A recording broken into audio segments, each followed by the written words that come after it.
नमस्कार साथियों, मैं डॉक्टर जतिन आर्य, परफेक्ट डेंटल सेक्टर 6 करनाल से।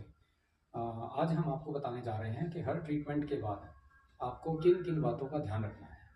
सो फर्स्टली आरसीटी यानी कि root canal treatment. Root canal treatment का मतलब होता है जो दांत की रूट के अंदर नर्व्स हैं उनको कैनाल्स बोला जाता है। जब उनका ट्रीटमेंट किया जाता है तो उस प्रोसीजर को बोलते हैं root canal treatment.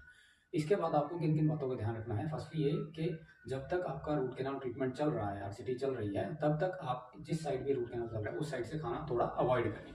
Secondly, avoid करने का मतलब ये नहीं है कि बिल्कुल ही नहीं खाना है। अवॉइड करने का मतलब है कि आपको हार्ड फूड, इस तरह की चीज़ें थोड़ा अवॉइड करनी है, जैसे गन्ने या कोई सर्दियों का मौसम है तो गच्चक वगैरह, इस तरह की चीज़ें रूट कैनाल वाली साइड से खाना अवॉइड करें। जब आरसीटी कंप्लीट हो जाती है और आरसीटी के बाद 95% केसेस में हमें कैप लगाने की ज़रूरत पड़ती है, क्योंकि आरसीटी हम तभी करते हैं जब दांत का बहुत ज़्यादा टूथ स्ट्रक्चर खराब हो चुका होता है।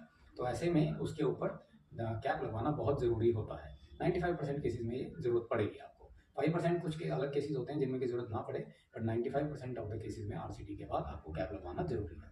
तीसरी चीज़, कैप लगवाना क्यों ज़रूरी है। कैप का काम होता है कि दांत को फ्रैक्चर से बचाने के लिए।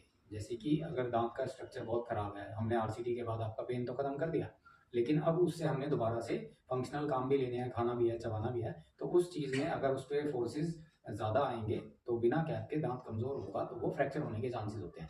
इस चीज़ से दांत को बचाने के लिए इसके ऊपर कैप लगाना ज़रूरी होता है। ठीक है, तो इसके बाद आता है कि कैप लगाने के बाद भी आप दांत से क्या खा सकते हैं या क्या नहीं खा सकते।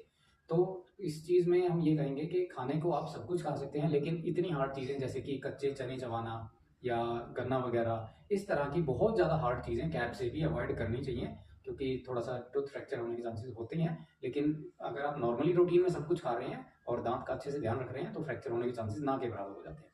तीसरी चीज़, कैप लगने के बाद भी कई बार देखा गया है कि टूथ फ्रैक्चर हो जाता है। वो क्यों होता है?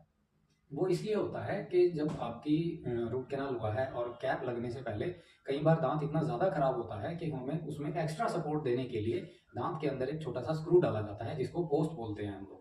पोस्ट वो डालना ऐसे केसेस में ज़रूरी हो जाता है ताकि हम दांत को एक एक्स्ट्रा सपोर्ट दे पाएँ। तो वो चीज़ें कई बार हमें रूट कैनाल के बाद एक्स्ट्रा सपोर्ट के लिए एक पोस्ट देना ज़रूरी होता है, छोटा सा पेंच जिसको बोला जाता है। उसके बाद फिर हम कैप लगाते हैं, तो ऐसे में दांत को एक्स्ट्रा सपोर्ट मिल जाती है, तो फिर फ्रैक्चर होने के चांसेस फर्दर कम हो जाते हैं।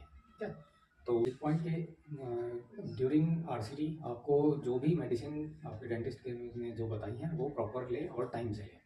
तीसरा, ड्यूरिंग आरसीटी अगर आपको कभी भी पेन होता है तो पेन किलर जैसे कि कॉम्बिफ्लेम या फिर जीरोडॉल या कोई भी इस तरह की पेन किलर आप नॉर्मली ले सकते हैं।